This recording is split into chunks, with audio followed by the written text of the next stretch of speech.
श्रीमान वेंकटनाथार्य कवितार्किक केसरी वेदांताचार्यवर्यो मे सन्निधत्तां सदा हृदि रामानुजदयापात्रं ज्ञानवैराग्यभूषणं श्रीमद्वेंकटनाथार्यं वन्दे वेदान्तदेशिकं लक्ष्मीनाथसमारम्भां नाथयामुनमध्यमाम् अस्मदाचार्यपर्यन्तां वन्दे गुरुपरम्परां यो नित्यमच्युतपदाम्बुजयुग्मरुक्मव्यामोहतस्तदितराणनायमेने अस्मद्गुरोर्भगवतोस्य दयैकसिन्धोः रामानुजस्य शरणौ शरणं प्रपद्ये श्रीवत्सचिन्नमिश्रेभ्यो नममुक्तिमधीमहे यदुक्तयस्त्रयीकण्ठे यान्ति मङ्गलसूत्रतां श्रीपराशरभट्टार्यः श्रीरङ्गेशपुरोहितः श्रीवत्साङ्कसुतः श्रीमान् श्रेयसे मे अस्तु भूयसे. சுவாமி ஸ்ரீ பராசர பட்டருடைய ஆச்சரியமான அனுபவம், பெரிய பிராட்டியார் ஸ்ரீ ரங்கநாயகி தாயார் மேலே அருளி செய்த ஸ்ரீ குணரத்ன கோஷம், அதில் இன்றைக்கி 54வது ஸ்லோகம். போன ஸ்லோகத்தோடைய விவரணமாக இந்த ஸ்லோகம் அருளி செய்கிறார் சுவாமி. போன ஸ்லோகத்தில் சொன்னபடியே பெருமாளும் தாயாரும் இவ்வளவு ஆச்சரியமாக சுவாதந்திரியத்துடன் கருணை வெள்ளத்துடன் இந்த மாதிரி அவதாரம் எடுத்து நமக்காக இவ்வளவு கஷ்டப்படுகிறார்கள் என்று தெரிவித்தவர் இந்த ஸ்லோகத்தில் அதை கண்டினியூ பண்ணுறார்.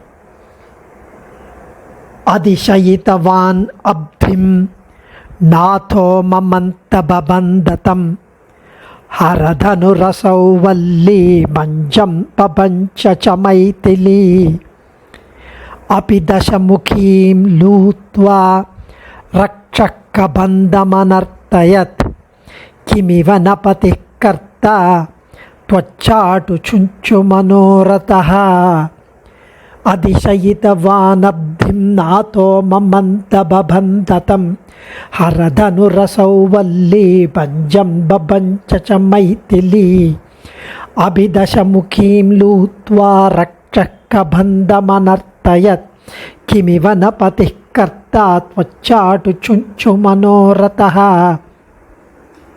முந்தைய ஸ்லோகத்தோட விவரணம் இந்த ஆச்சரியமான ஸ்லோகம்.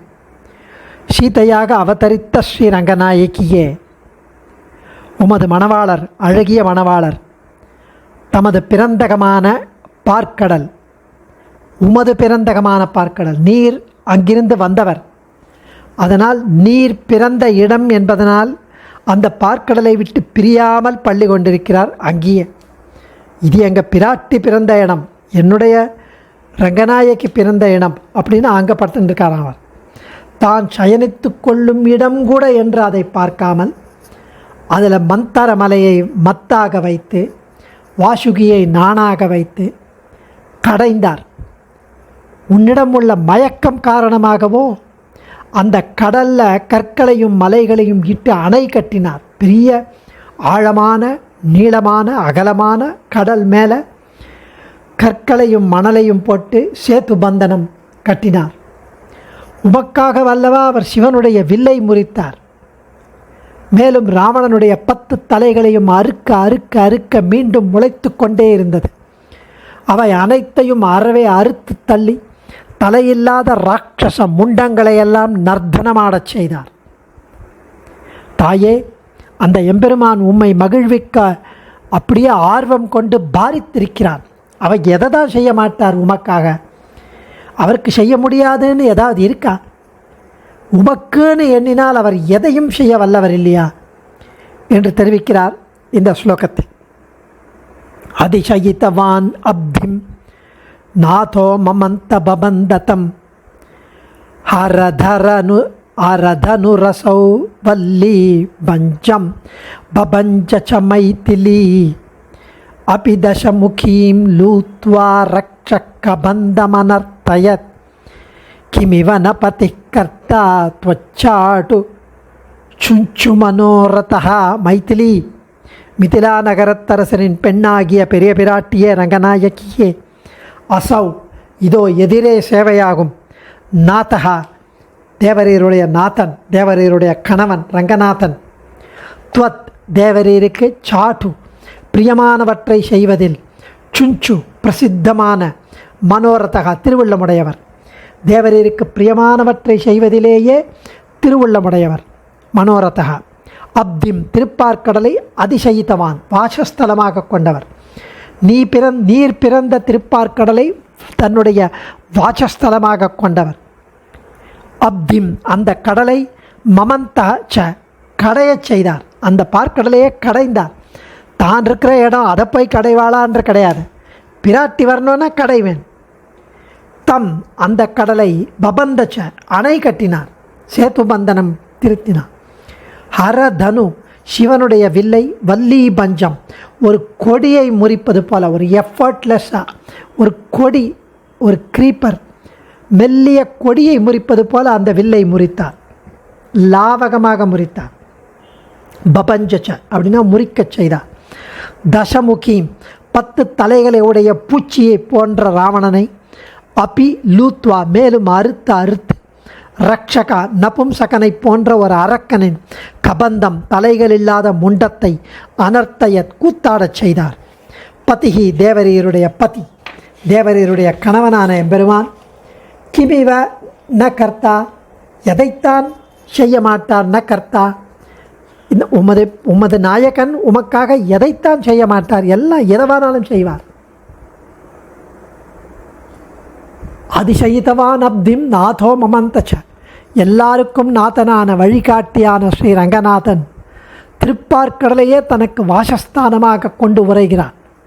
அதை கடலையும் கடையவும் செய்தார். அது மட்டுமா, சுவாமி நம்மாழ்வார் திருவாய்மொழியில் 9ஆம் 10 3ஆம் பதிகம் 6வது பாசுரத்தில் பிராட்டிக்காக இவன் செய்ததை பாசுரத்தில் காட்டுகிறார்.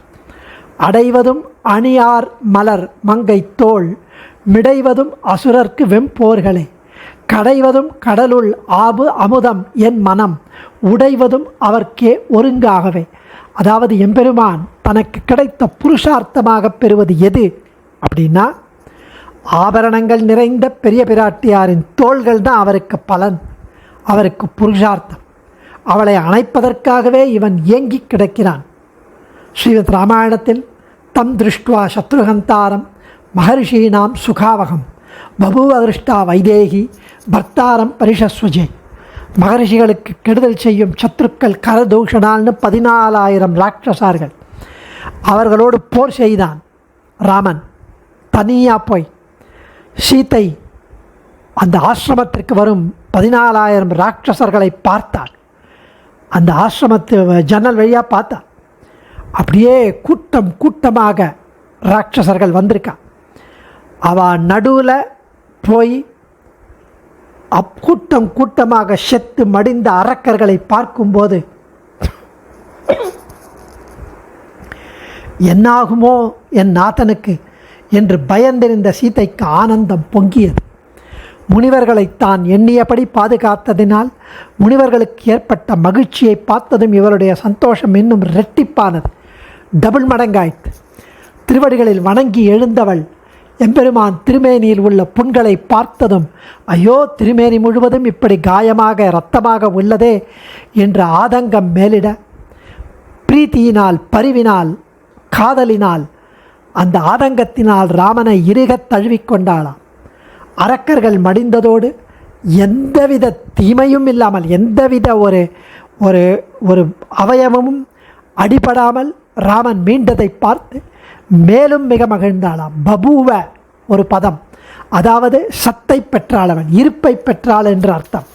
ஸ்ரீ ராமபிரானின் திருமேனியான மலர்களைப் போன்ற சுகுமாரமான திருமேனி, மலர்களின் நறுமணத்தை போன்ற நல்ல சுபாவத்தை உடைய திருமேனி. அரக்கர்களோ முரட்டு சுபாவம், கடினமான உடல். இத்தகைய அரக்கர்களோடு போரிட வந்த இந்த ராமனுக்கு என்னாகுமோ என்ற பயந்து அவள் அப்படி இருந்தவள் கை கால் விரல் முதலிய உறுப்புகளுக்கு எந்த சேதமும் இல்லாமல் எழுந்தருளி இந்த ஸ்ரீராமனுடைய திருமேனியை பார்த்ததும் இருப்பை பெற்றாள். இப்படி அவனுக்காக இவளும் இவளுக்காக அவனும் இந்த மிதுனமே உத்தேசம் என்று சாதிக்கிறார் இந்த ஸ்லோகத்தில் பட்டர். எதற்கு உத்தேசம் என்றால், இந்த தத்துவம் திவ்யசேஷி, இந்த திவ்ய தம்பதி ஏகசேஷித்துவம், இதுதான் நமக்கு உபாய தசையிலும் உபேய தசையிலும் வழியாகவும் பலனாகவும் உத்தேசம் என்று சாதிக்கிறார் பட்டர். இப்படிப்பட்ட பிராட்டியின் அணைப்புக்காக இவன் ஆශ්ரித விரோதிகளிடம் போர் புரிவது என்பதைத்தான் ஆழ்வார் மிடைவதும் அசுரர்க்கு வெம்போர்களே என்று சாதிக்கிறார். ஸோ இப்படி ஜென்ரலாக பிராட்டி அடைவதற்காக எம்பெருமான் செய்தருளின பல செயல்களை இங்கு கணக்கிடத் தொடங்கி முதல்ல பிராட்டியோட இடத்தில் இவன் தங்கினான் என்றார். அதாவது அந்த காலத்திலாம் மாப்பிள்ளைகளுக்கு மாமனார் வீட்டில் அதிகம் உபசரிப்புகளும் மரியாதையும் கிடைக்குமா. பழைய நாட்கள், இப்போ எப்படியும் கிடையாது. எப்படிப்பட்ட ஏழையான மாமனாரும் தன் வீட்டுக்கு வந்த மாப்பிள்ளைக்கு தன் சக்தியை மீறி கடன் வாங்கியாவது பக்ஷணங்கள் பண்ணி புதிய வேஷ்டி முதலியன வாங்கி கொடுத்து அந்த நாட்களில் செய்வர். இதையே ஒரு கவி வேடிக்கையாக அசாரே கலு சம்சாரே சாரம் ஸ்வசுர மந்திரம் ஹிமாலயே ஹரஷேதே ஹரிஷேதே பயோனிதவ் என்றான். அதாவது மாமனார் வீடு என்று இந்த உலகத்தில் சாரமானது. அதனால்தான் சிவன் தனது மாமனார் இருப்பிடமான ஹிமாலயத்திலும் எம்பெருமான் ஸ்ரீமன் நாராயணன் தன் வேட்டகமான திருப்பார்கடலிலும் பள்ளி கொள்கின்றனர் என்று கருத்து. இதை கொண்டே ஸ்வசுர கிரகநிவாசகா சொர்க்க துல்லியோ நராணாம் என்று கூறினார்கள். அதாவது மாமனார் வீடு சொர்க்கத்தை விட உயர்ந்தது, ஆச்சரியமானது என்று. இவ்வளவையும் தூக்கி அடிப்பது போல, சிக்ஸர் அடிப்பது போல பட்டருடைய அருள்கிறார். ஒன்று, எல்லோருக்கும் வழிகாட்டியான ஸ்ரீ ரங்கநாதன் திருப்பார்கடலையே தனக்கு வாசஸ்தானமாக வைத்து கொண்டிருக்கிறான், இருப்பிடமாக கொண்டு உரைகிறான். 2, தேவரீரை அடைவதற்காக திருப்பார்கடலை கடைந்தான். 3, தேவரீரை ஸ்ரீ ராமாவதாரத்தில் ராவணன் அபகரித்து செல்ல மீட்டு வருவதற்காக அந்த கடலின் குறுக்கிட்ட அந்த வழியில் குறுக்காக இருந்த கடலில் அணை கட்டினார். மேலும் 4வது, உம்மை அடைவதற்காக ஸ்வயம்வர மண்டபத்தில் ஒருவரால் கூட அசைக்க முடியாத சிவதனுசை ஒரு சிறு கொடியை முறிப்பது போல முறித்து தள்ளினார், தன் திறமையை காட்டினார். 5வது, 10 தலைகளை உடைய ராவணனை கொன்றார். ஒவ்வொரு தலையும் வெட்ட வெட்ட வெட்ட முளைத்தது.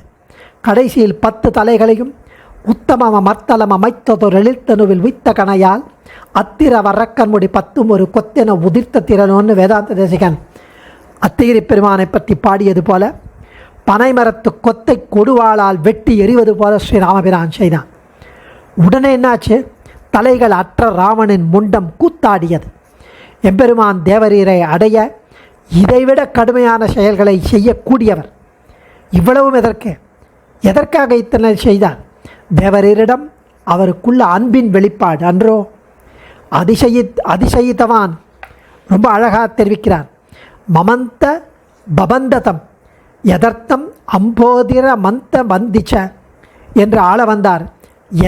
எதர்த்தம் அம்போதிர மந்திய பந்திச்ச ஆள வந்தார் அருளியதை அடியொற்றி பராசரபட்டர் இந்த ஸ்லோகத்தில் தெரிவிக்கிறார். சேத்து கட்டுவதற்கு முன்பாக சமுத்திரராஜனை வழிவிட வேண்டினார் ஸ்ரீராமபிரான். 3 நாள் சமுத்திரராஜன் என்ற சரணாகதி பண்ணி அந்த தர்பசயனத்தில் இருந்தார். 3 நாள் சமுத்திரக்கரையில் படுகாடு கிடந்தார். சமுத்திரராஜன் வரவில்லை. எம்பெருமான் கையம்பும் ஆண்டவர் இல்லை. உடனே வெகுண்டு சாபமானய சௌமித்ரே ஷராம்ச்ச ஆஷி விஷோபமா சாகரம் சோஷயிஷ்யாமி பத்பியாம் யாந்து பிளவங்கமாக வில்லை எடு லக்ஷ்மணா, பானங்களையும் எடு. ஸ்ரீ விஸ்வாமித்திரர் உபதேசித்த சோஷனாஸ்திரம் கொண்டு இந்த கடலை வற்ற வைக்கிறேன், வற்றி அடிக்கிறேன். குரங்குகள் காலாலேயே நடந்து போகட்டும், லங்கையை அடையட்டும் என்றார். அலறியற்றுன்னு வந்தான் சமுத்திரராஜன். ஐயோ விட்டுருன்னு மன்னிப்பு கேட்டான். எல்லாம் சரி, இப்போ நான் எடுத்த பானத்தை என்ன செய்வது என்றார் ராமபிரான். இதுதான் சமயம் என்று பார்த்து என்னுடைய கடல் நீரை வெகு தொலைவில் வடக்கு திக்கில் அரக்கர்கள் பருகி வருகிறார்கள். ரொம்ப தூரத்தில் இருக்கு அவர்கள் மேல் இந்த அஸ்திரத்தை ஏவவும் என்று பிரார்த்திக்க அப்படியே செய்தார் என்று சொல்கிறது ஸ்ரீ வால்மீகி ராமாயணம். இதை குரத்தாழ்வான் அதிமானுஷஸ்தவத்தில் 26வது ஸ்லோகத்தில் அனுபவிக்கிறார். துவம் தட்சிணஸ்ய நிவசன் உததே ஸ்தடேபி தூராந்தரோத்தரபயோதி மகாந்தரீபே தைத்யான் நிஜைக சரபாணயன் கிமேதா லங்காம் ஸ்திதோத்திர குருஷே நகில ஸ்மபஸ்ம. தெற்கு கடற்கரையில் இருந்தபடியே வெகு தூரத்தில் வடக்கு சமுத்திரத்தில் தீவில் இருந்த அசுரர்களை இல்லையாக்கினியே, இந்த நேராக இருந்த லங்கா தேசத்தை பஸ்மமாக்க முடியாதா அவனால்? எம்பெருமானே, தெற்கே உள்ள கடலின் இன்னும் கிராஸ் கூட பண்ணல இந்த பக்கத்தில் இருக்க சமுத்திரராஜன் சொன்னபடி பிரார்த்தித்தபடி எங்கேயோ தொலைவில் இருக்கிற ஒரு பெரிய தீவில் இருந்த அசுரர்களை இந்த அஸ்திரத்தை கொண்டு பாரணை செய்ய விட்டு நின்ற நீ இந்த கரையிலிருந்தே அருகில் இருந்த லங்கையையும் ராவணனையும் சாம்பலாக்கலாமே, ஏன் ஆக்கவில்லை? சேத்து பந்தனம் முதலானவெல்லாம் ஏன் வீண் ஆடம்பரம் எதுக்கு? சுந்தரபாகுஸ்தவத்திலையும் இதையே தெரிவிக்கிறார் 105வது ஸ்லோகத்தில். கூலேப்தே கில தட்சிணஸ்யன் திவசன் தூரோந்தராம்போதிகான். அங்கேயும் இதையே தெரிவிக்கிறார். சுலபமாக சாதிக்கக்கூடியவற்றை அப்படி செய்யாமல் ராமா செய்த ஆடம்பரம் பலவும் ராவணனுக்கு வாய்ப்பு தந்து திருத்துவதற்காகத்தானே. வனாத்ரிநாதா, சுந்தரா, ஏறு திருவுடையானே, அன்னைக்கு அந்த வடகரையில் இருந்த தீவை சமுத்திரராஜன் கேட்டபடியே அடிச்சியே, அதே போல் இங்கிருந்தபடியே ராவணனை ஒரே அம்பால் ஒழித்திருக்கலாமே, ஏன் செய்யலை? சேத்து கட்டி கிராஸ் பண்ணி அது போன்ற லீலைகளை செய்தது ஏன்? ஏன்னா ராவணனுக்கு ஒரு சான்ஸ் கொடுக்கலாமே. ராவணனை ஒழிப்பது செய்யாமல் 7வதற்கு பிறகு 8வது தம்பியாக செய்வது கொள்ளவா? விபீஷணன் 7வது பிரதராயாச்சு. ஒருவேளை ராவணன் வந்தால் அவனை 8வது சகோதரன் ஆக்கிக்கலானா அவனை கொன்று பிராட்டியை அடைவது என்பதற்கு இங்கு சொன்ன ஆடம்பரமெல்லாம் தேவையில்லையே என்று இத்தனையும் ஏன் செய்தாய் என்று கேட்கிறார் சுவாமி. அதே போல் வத்சராமா தனுஷ்பஷ்ய, குழந்தை ராமா அந்த வில்லை பார் அப்படின்னா அந்த வில்லை 10,000 பேர் இழுத்துன்னு வந்தாலாம். 500 போர் வீரர்கள் இழுத்துன்னு வந்திருக்கா அந்த வில்லை. நிருணாம் சதானி பஷாஷத் வியாயதானாம் மகாத்மனாம் மஞ்சூஷாம் அஷ்டசக்கராம் தாம் சமூஹஸ்தே கதஞ்சன. பாலகாண்டம் 67வது சர்க்கத்தில் 4வது ஸ்லோகத்தில் ஸ்ரீ வால்மீகி பகவான் தெரிவிக்கிறார். இந்த வில்லை இதுவரை யாரும் எடுத்து பார்த்ததே இல்லை.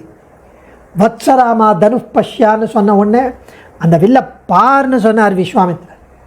10,000 மக்கள் பார்த்திருக்க ஸ்ரீ ராமபிரான் அந்த வில்லை முறித்ததை ஆரோபயத் ச தர்மாத்மா சலீலமிவ தத் தனு ஆரோபயித்வா மௌர்வீம் ச பூரயாமாச தத் தனு தத் பபஞ்ச தனுர்மத்யே நரஸ்ரேஷ்டோ மகாயஷாக என்று காட்டியவுடன் அந்த வில்லை காட்டின உடனே அதை எடுத்த அந்த முறிப்பால் உண்டான சப்தம் கேட்டு இடி விழுந்தது போல, எரிமலை வெடித்தது போல, ஒரு பூகம்பம் எர்த்குவேக் வந்த மாதிரி அங்கிருந்த அத்தனை பேரும் கீழே விழுந்து மூர்ச்சையானார்.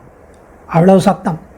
ஸ்ரீ விஸ்வாமித்ரர், ஜனகர், ராமலக்ஷ்மணர்களை தவிர யாவரும் அங்கே கீழே விழுந்தனர் என்று சொல்கிறார் வால்மீகி. ஸோ இது எல்லாம் எதுக்காக? தேவரீர் திருவுள்ள முகக்க எதையும் செய்வார் எம்பெருமான் என்று சொல்கிறார். கிமிவ நப்பதி கர்த்தா தொச்சாடு சுஞ்சு மனோரதக. பிராட்டியை ராவணன் அபகரித்து சென்ற போது பட்டிக்காட்டானை போல அழத் தொடங்கினார். மரத்தை பார்த்து அழறார். 2 ஜோடியாக இருக்கிற விலங்குகளை பார்த்து அழறார். இதெல்லாம் தேவரீரிடம் வெளியிட்ட அன்பின் மேலான நிலையே அன்றோ என்று திருவுள்ளம் பட்டருடைய சுவாமின்னு. அடியேன் தன்யோஸ்மி. கவிதார்க்கிக சிம்ஹாய கல்யாண குணசாலினே ஸ்ரீமதே வெங்கடேஷாய வேதாந்த குரவே நமஹ.